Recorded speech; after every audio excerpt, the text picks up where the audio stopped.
Hi everybody. So what I thought I'd do is go through the facets of access diagram and show you kind of on the fly a little brainstorm on how you might do this.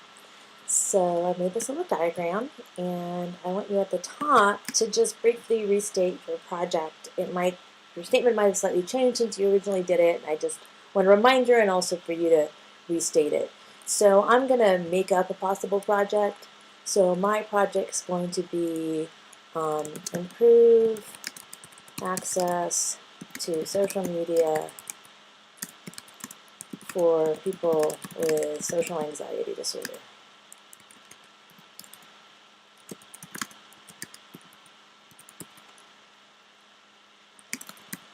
And my proposal will be directed to, I'm thinking right now, maybe something like, I think it'll depend on one, the research, and this might be true for you. So right now I'm thinking either something like Facebook, how they can improve on either provide more information or improve the way the Facebook is set up in a way that would help people with social anxiety disorder, or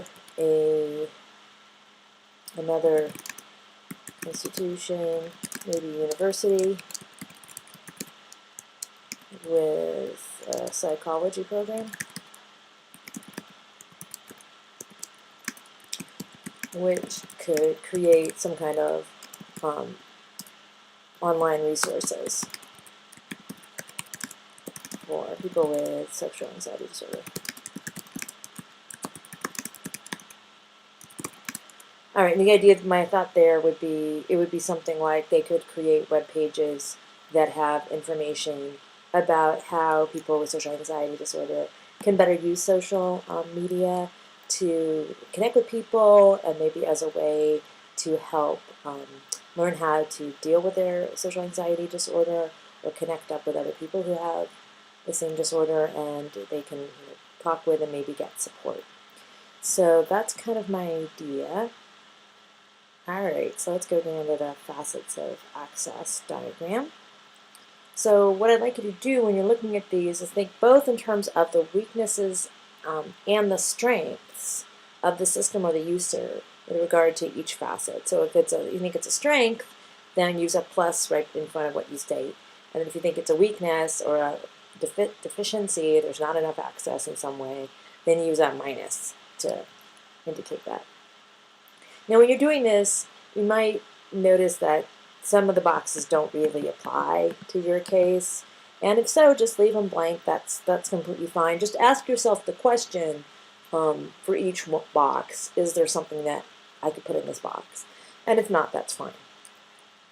And you can notice that with regard to the user with availability, I've actually blacked it out already because there's really nothing there's nothing really much on the user side that can happen if the information isn't even available. So that part, I think there really isn't anything to go in here. Now, maybe you would disagree with me and you can think of something. That would be great. Let me know. But I wanted to kind of point that out, that you don't necessarily, really probably can't put anything in there, and that's fine.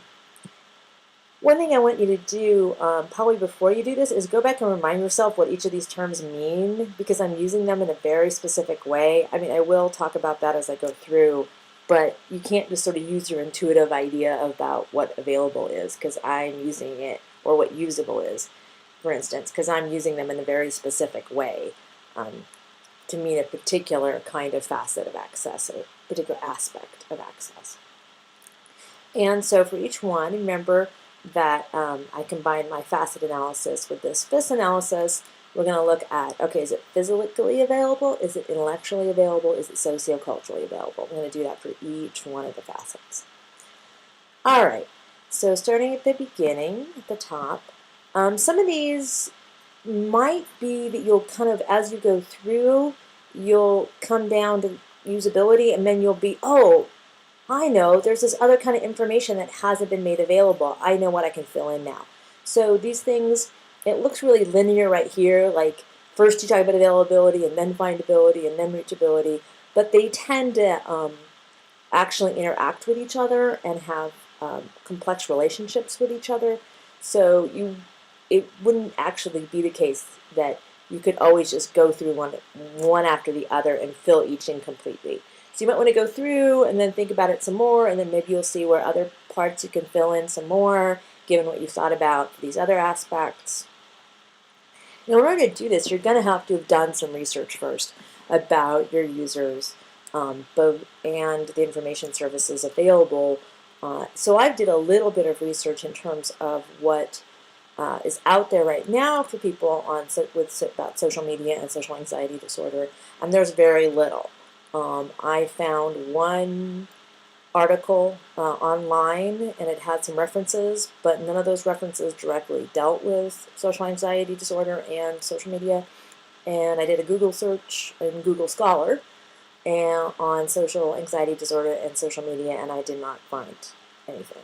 Now that's a pretty cursory search. Probably if I did more, I might find some more things, and hopefully you'll have done more research than that in doing your annotated bibliography.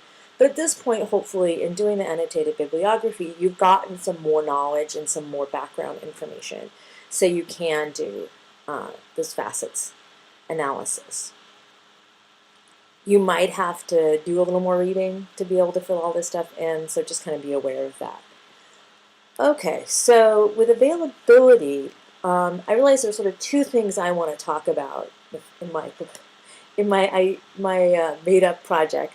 One is the availability of actually information on social media use by people with social anxiety, and is it beneficial? To what extent isn't it beneficial? How can people with social anxiety disorder get the most out of using social media? And here it looks to me like there's very little information on, we'll call it social anxiety disorder, SAD, and social media. So there's very little information. I've found one article online. So it looks like there's a need for actually some more information to actually be produced. With regard to the actual social media availability, I mean, we do have lots of social media. So we have Facebook and Twitter, etc. So there's lots of different kinds of social media, so that's good. Maybe some of these are going to be more useful than others for people with social anxiety disorder. So that's definitely something that's already out there. We don't have any social media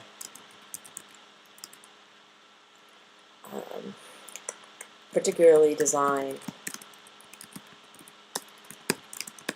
for people with social anxiety disorder. So that seems like a weakness. If I think that that's what's going to be needed, and my idea would be, this is my project, and I'm going to be doing more research and ask myself, is it the case that we really need different or slightly differently designed social media sites for people with social anxiety disorder? Or can they use the current ones, or there's some that work better than others for people with social anxiety disorder? So do I need to propose a new social media site, or is it okay to just go with something like Facebook or Twitter or some other options that are out there that maybe I don't know about? With the availability, at this point, I pretty much, as long as it's physically available, that's all I'm going to be concerned about right now. Maybe when I get down to things like comprehensibility, I'll start looking at the intellectual availability. So right now, I'm actually not seeing anything I need to say in the intellectual and the sociocultural boxes for that. All right, is it findable? Okay, well, obviously, since there's very little information, it's not very findable. So I would say no, because there isn't much. Okay. Now, it is the case that social media sites are findable. So it's not like you can't find Facebook and these sorts of things.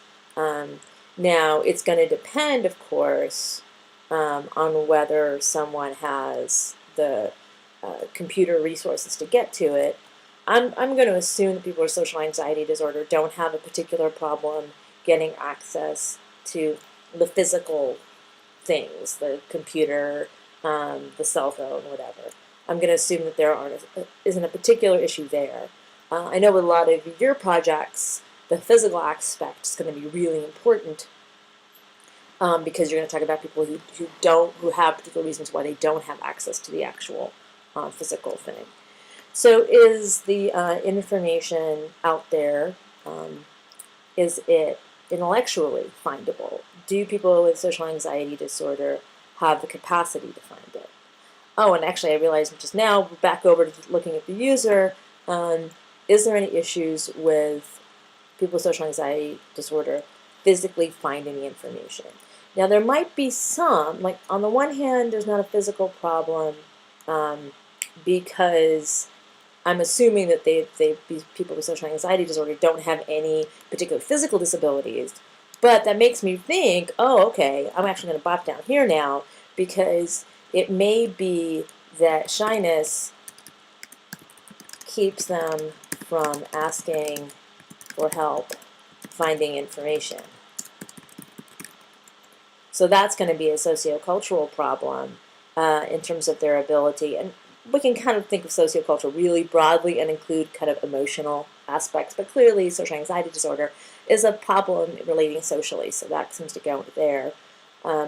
So it may be that shyness will keep people with social anxiety disorder from asking for help in finding information, and that can harm their ability to find the information. So this might mean that it's particularly important when we're talking about information about the benefits and tips on how to use social media for people with social anxiety disorder, that we find a way that they can find that information without having to actually, talk to somebody, right?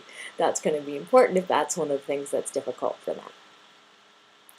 Okay, is it intellectually findable? Seems to me as long as it's there, I'm basically assuming that people with social anxiety disorder, at this point, I'm assuming they don't have any cognitive deficit that makes it difficult for them to find the information. So I'm just going to make that doesn't seem applicable. The physical doesn't seem applicable. Is the information being made intellectually accessible? That seems like that's not really an issue. And is the information findable? What could be done? What are the problems or the weaknesses or the strengths in terms of findability of information on this topic or social media from a sociocultural perspective? That's a really good question. I'm really not sure. Maybe I have to think about that. So some of these it might be, you're just not sure, you might have a question, and as you do this, you might come back and go, okay, I have an idea about that one.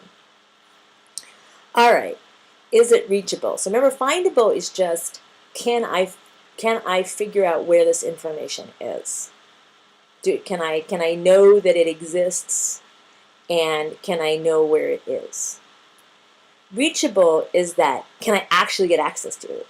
So, for example, I might know where information is, but not be able to physically reach it. So I might know, I can look in the phone book and see, okay, I see precisely where the public library is. I can find it, but I can't reach it because in order to get there, I have to have a car, and I don't have a car. So that's the distinction between findable and reachable. Or it might be, sure, I can find where this book is in the catalog, but it's been censored, so I can't actually get a copy of it. So that's the distinction there. All right, are there any particular issues with physical reachability of this information? That doesn't seem really very relevant if I can find it, or I could actually just say the same thing that I said up here. With regard to physically reachable, it seems like it's the same issue with the findable. There's really not much difference there. because social media sites are reachable. But again, there's that issue of there not being very much information. And it seems to me, again, if someone's having trouble reaching the information, that might be a problem at the sociocultural level too. So you might, again, have shyness keeps someone from reaching the information if reaching it requires interacting with strangers. So if I had to go to the library, for instance, to go get access to this information, then that might be a problem for me if I have a social anxiety disorder. So physically, again, I don't think there's an issue with reachability physically. I don't think there's a particular issue with reachability intellectually, but either on the system side or the user side. Is there an issue on the system side? That's really going to kind of depend if there are ways of getting access that don't require interacting with people. So again, I'm going to kind of leave a question right there, just like the one above.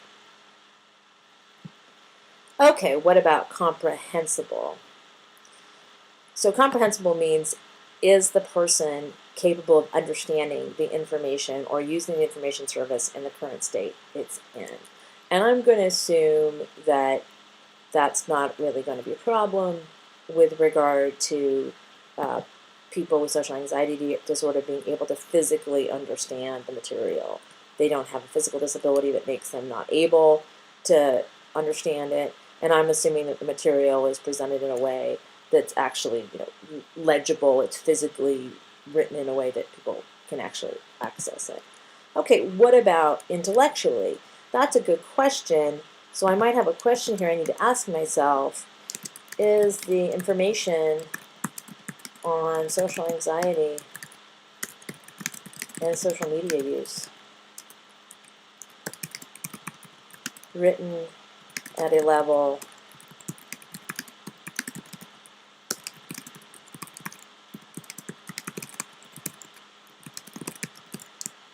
by the average, that it can be understood by the average person? And this is actually making me realize I need to add one more to this. So use plus to indicate strength, a strength, minus to indicate a weakness, and question mark to indicate a place where you need to do more research.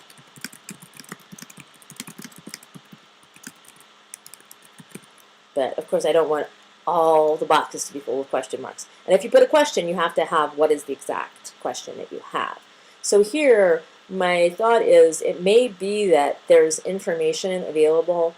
There may be studies that have been done that I haven't found yet on social media use for people with social anxiety disorder or by people with social anxiety disorder. But then the question is whether that information is written in a way that it could be understood by the average person, or is it written in very technical language that really only other scientists or social scientists or psychologists would be able to understand? So that's a really important question.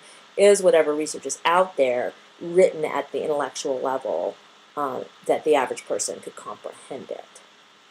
And that question actually goes both as actually probably, and I already put it in the user section, but this is actually more an issue about the information itself, how it's written, as opposed to a question about the intellectual capacities of the particular users. I don't see there's any particular question about the ability of people with social anxiety disorder to understand this content. As long as it's written in a way that could be understood by the average person, it should be able to understood by the person with social anxiety disorder, because I'm assuming they don't have any other deficits other than the social anxiety disorder. So actually I think I just put an X there, and that question actually goes over here. So as you see, sometimes I don't always get it exactly right, so that's fine. We just keep kind of adjusting as we go along. Okay, is it socioculturally comprehensible. So this is another question here.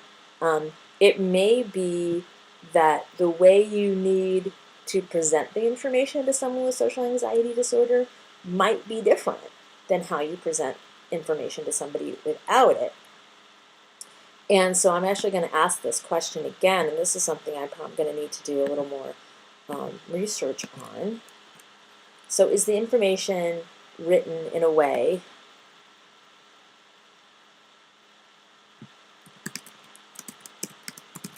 that is respectful and relatable to people with social anxiety disorder? Because it might be that there's ways of talking about these issues that can be really triggery for people with social anxiety disorder, create more fear of people, and it might be really important the way, or if it's really phrased very negatively, as if social anxiety disorder is like a really bad thing, and you're crazy if you have it, or whatever. So it can be really important the way that information is presented. And again, I think that's much more an issue of how it's presented. It's on the side of the information itself, rather than something that can be addressed by changing the user, for instance. But we could say that might be a deficit here. So actually, let me put that there. So a deficit might be person with social anxiety disorder may feel stigmatized by information about their disorder. So that's an important thing that needs to be addressed, because if they feel stigmatized by it, they're not going to be using the information or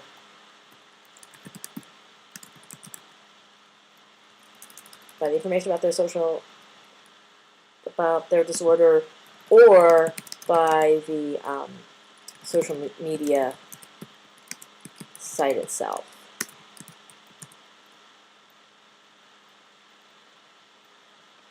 Okay, finally, is there information out there for people with social anxiety disorder or social media sites that can actually be usable? And to some extent, they're usable, comprehensible, can kind of blur a little bit. Don't worry about it if sometimes you're not quite sure exactly what cell to put things in. That's not a huge issue. Just put it where you think it makes most sense. Sometimes you might even go, well, it kind of belongs in two, and that's completely fine. As you saw me, I copied and pasted a couple of times. So that's perfectly fine. Okay, so is current information out there physically usable? I don't see any problem with that. I don't see any problem with that. Is it intellectually? And so that is a good question. I think that really depends on also the same kind of issue that comes up with comprehensibility. Is the information and / social media set up in a way that can be usefully understood and used by people with SAD?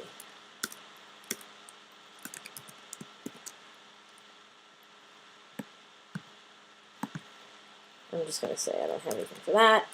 I think this is going to be the big issue. I think that's going to be my core issue. And for each of you, it might be different spots where you're really hitting the core issue. So it might be, look, my real core issue is the physical reachability issue. Or my core issue is the intellectual comprehensibility issue. And I think for my group, the core issue really is the socioculturally usable issue. Because the core idea is, can people with social anxiety disorder find ways to use social media that can be helpful to them? And so here I have, some questions. Is the way that social media are structured, e.g. Facebook, with friending and updates and likes and sharing. Is that useful or helpful for people with social anxiety disorder to connect with others and improve their comfort with interacting socially? And so that's a research question for me to look at and see, is there any research on that? Is there things that are related to that I can start looking at? And there were some help boards on social, this is another bit of research I did. There was a little bit of some help boards on people with social anxiety disorder talking about their discomfort with using Facebook and what they found problematic about it. And that might give me some hints on where there's problems. Okay, and then here,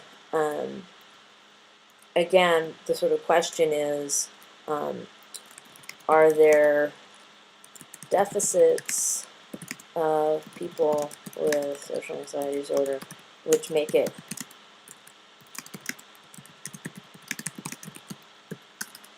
to use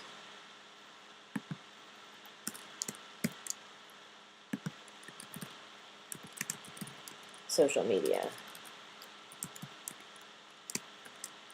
Now, to some extent, I realize I've been a little bit negative. It may be that there are some particular skills that people with social anxiety disorder have, given their issues, that they've developed other strengths, and maybe there's these other strengths that make them actually have some positives. So maybe it's the case that people with social anxiety disorder tend to be better read, which maybe that means that they actually have an advantage when it comes to actually understanding the materials that's put before them. So I'm just going to hypothesize that people with social anxiety disorder, not because they're naturally smarter, but because I'm assuming that they maybe read more and engage more in indoor pursuits. So maybe they have higher literacy. So we'll say they have high literacy. I have no idea if this is true. So I will put a plus and a question mark. If that's the case, then that's definitely a strength that people with social anxiety disorder have in being able to understand research on their disorder, and that means that we don't have to work as much on the side of the information system to make that information more comprehensible intellectually. All right, well, so that's what I've come up with, just kind of on the fly, and I just thought of this project this morning. So this is just an example. I'll quit scrolling back and forth. So that's kind of what I hope you will do. I'm hoping maybe you'll come up with even more than I did, because you've been thinking about your projects a lot longer than I have. And remember, this is just a brainstorm. It's just to get you to ask yourself the questions about each of the facets. What are the physical issues? What are the intellectual issues? What are the sociocultural issues? And remember, too, to go back and remind yourself what I mean by each of those facets. Because, like I said, they don't just mean whatever the word ordinarily means in English. I'm using them in a really specific way. And if you don't use them that way, you won't really be able to get the full usefulness out of the diagram if you're not really understanding the different concepts of the different facets. All right, that's it.